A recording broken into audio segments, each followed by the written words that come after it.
I want to read.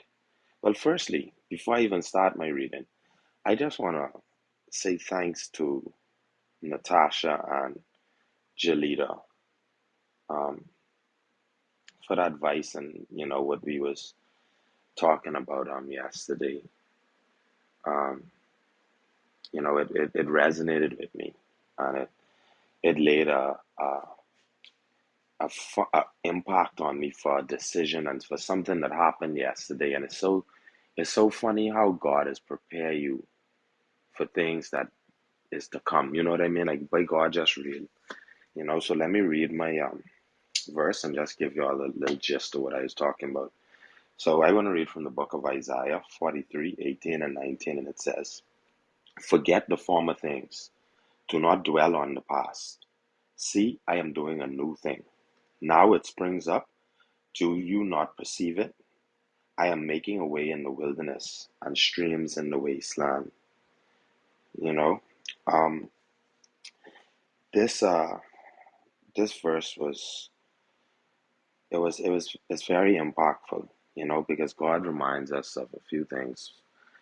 Forget the former things, like He said. Basically forget about your past. You know, and He tells us to don't dwell on it. Like which is don't keep reminding yourself of your past. Like your past is your past and it can't change. But the one thing you can change in life is your future, you know? And the way that you change your future is by the steps that you make today. The decisions that you make today is what can determine your tomorrow. And I had to address a situation with some of my employees yesterday, um, where, I hired this young mother, right? And I didn't hire her because of her struggles. I hired her because of her capability. She's extremely capable of doing the job that I hired her for. And she's a smart person, and she deserved the chance.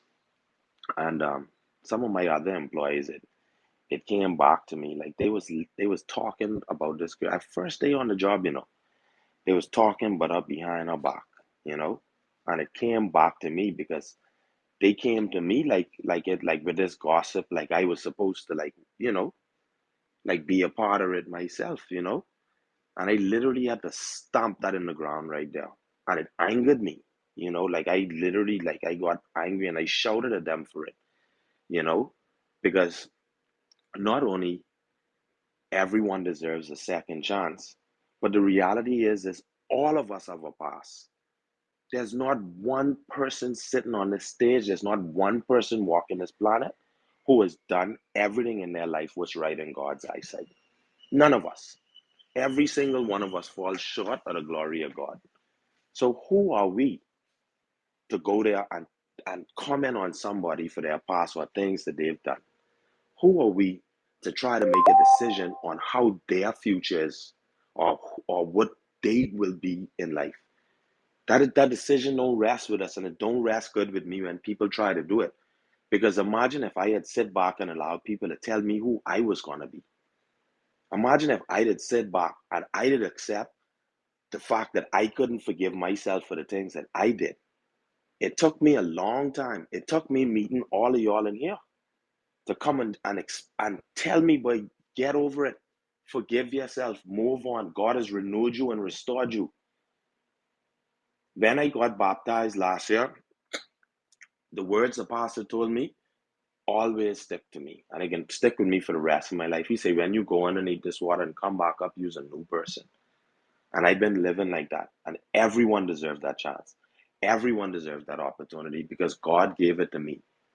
And as long as I have breath in my body, I can see that people are afforded that same opportunity. Hence the reason why I try my best to preach the word of God everywhere that I go. Because it's the word of God that got me to where I am. I didn't do this by myself. I did this, I have no hand in this. The only thing I did in this was be obedient. That was it. Nothing else. I just was obedient. But everything else was all God. Me coming here was all God. Me meeting y'all was all God. Every time y'all say something to me that I use and apply in my life, is all God. I can't take no claim for that. And at the end of the day, if we have the opportunity to preach the word of God, to help people to be better people, to let people know that, yes, you have a past, but come with me, walk with me the same way I walk with Jesus. Come walk with me. I can show you he right here. If you can't see him right here. See him in my life. See him by the way I act. See him by the way that I do. Because you could see the God in me. You don't have to trust me, but trust the God in me by the way that I live, by my integrity, by the things that I do, by the way that I treat people. So at the end of the day, I decided to call all of them for a meeting this morning. And when I go to this meeting this morning, this is exactly what I'm going to tell them. The same things I told y'all just now. And the same things that the Word of God put in my spirit to say. That do not dwell on the past. Because I am doing a new thing. You know?